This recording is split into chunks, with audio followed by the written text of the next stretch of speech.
Sparrow was not an early bird. Late every morning, he would tumble out of his nest to try and find some breakfast. But the other birds had eaten all the worms. "Oh, look, it's Sparrow," said Starling. "Rough night, dear." "Ah, ah!" laughed Hadida. "Here, have some leftovers." He tossed Sparrow a small stiff worm, which turned out to be a stick. Sparrow just couldn't get up early enough. He tried to get an alarm cricket to wake him up, but all the cricket did was chirp and chirp, keeping him awake for hours. Just as his eyelids were getting heavy, he saw the sky getting light on the horizon. It was almost dawn.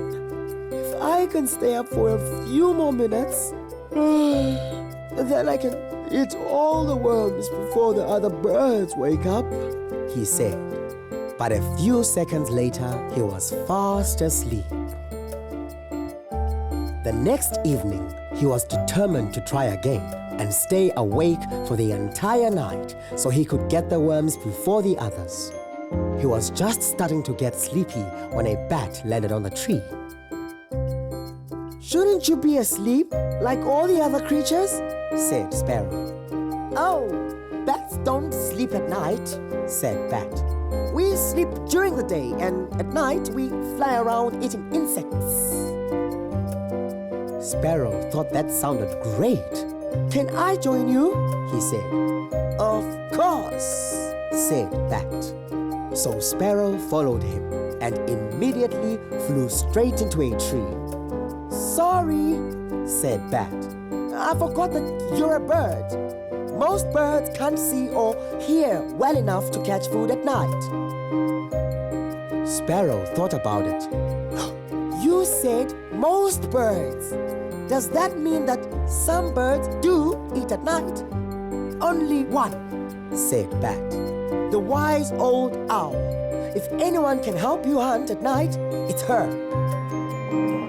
So Bat led Sparrow to the oldest, tallest tree in the forest. Right at the top of the tree perched a huge bird with big round eyes, the wise old owl. "Good evening, ma'am," said Sparrow, remembering to be polite. "Good evening, little one," smiled the owl. "It's very late. Shouldn't you be asleep?" "Whenever I sleep, I wake up too late to catch the worms," said Sparrow. "Can't you teach me to hunt at night, like you?" Said Owl. "Let me see. That reminds me about the story of the monkey and the leopard." Owl told Sparrow about a naughty monkey who held onto a leopard's tail. Sparrow enjoyed the story, but couldn't work out how it would help him hunt at night. Before he could ask the wise old owl what it meant, she started telling him another story about a naughty gorilla. And after that, she told him another one about a shy chameleon. As Sparrow listened, a strange thing began to happen. His eyelids started to get heavier and heavier, and his head started to droop until, without any warning, he fell fast asleep.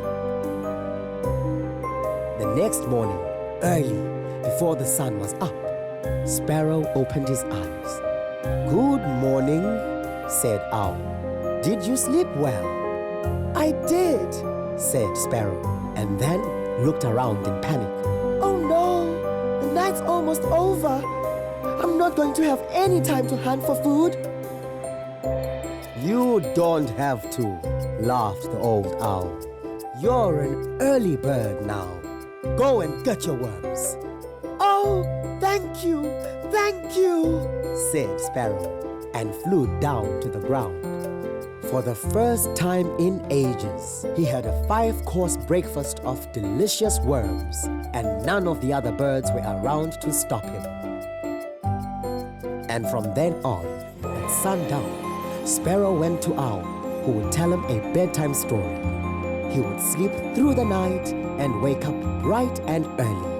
And he never missed breakfast again.